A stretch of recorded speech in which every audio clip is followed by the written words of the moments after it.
ಹೇಳಿದ್ದೇನೆ ಹಾಗೆಂದು ಈಗ ನಿನ್ನನ್ನು ಕೂಡುವುದಕ್ಕೆ ಸಾಧ್ಯ ಇಲ್ಲ. ಹೇಳಿದೆಯಲ್ಲ ನಿನ್ನ ಶಯಾಗಾರ ಉದ್ಘಾಟಿಸಬೇಕು ಈ ಹೊತ್ತಿಗೆ ಆಗುವುದಿಲ್ಲ. ಹೌದಾ?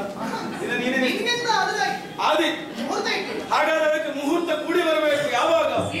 ನಮ್ಮ ಈ ಯಾಗ ಕೊನೆಗೊಂಡಾಗ. ಕಾರಣ ಏನು? ನಮ್ಮ ಅಣ್ಣ ಯಜ್ಞಾಧ್ಯಕ್ಷನ ಆಗಿದ್ದಾನೆ.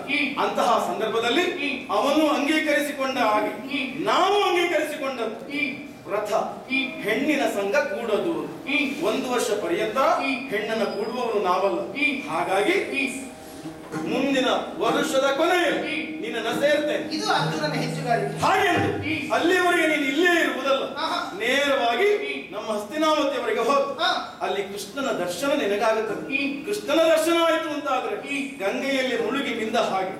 ಆಗ ಹೇಳಿದನಲ್ಲ ನೋವಾಯಿತು ನಿನಗೆ ವಿಷಸ್ತ್ರೀಯರು. ಈ ವಿಷಸ್ತ್ರೀಯ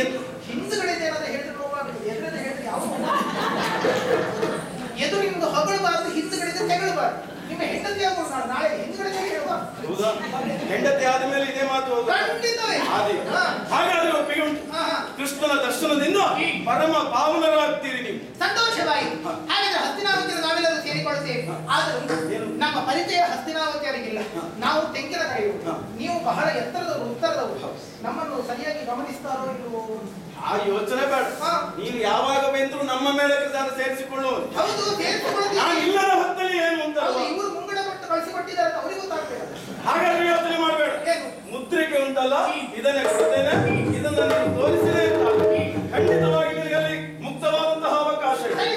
ಹಾಗಾದ್ರೆ ಹೇಗೂ ನಮ್ಮ ನಾಡಿನವರಿಗಾಗಿ ಬಂದಿದ್ದೀವಿ. ಬಹುದೂರದ ಪ್ರಯಾಣ ಮಾಡಿಕೊಂಡು ಬಂದಿದ್ದೀವಿ ಕಾಣ್ತದೆ. ಹೌದಪ್ಪ. ಅದರಿಂದ ನಮ್ಮ ಉಪಚಾರವಿದೆ. ಆದ್ರೆ ನಮ್ಮಲ್ಲಿ 1-2 ದಿವಸದ ಪರ್ಯಂತ ಉಳಿದು ನಮ್ಮ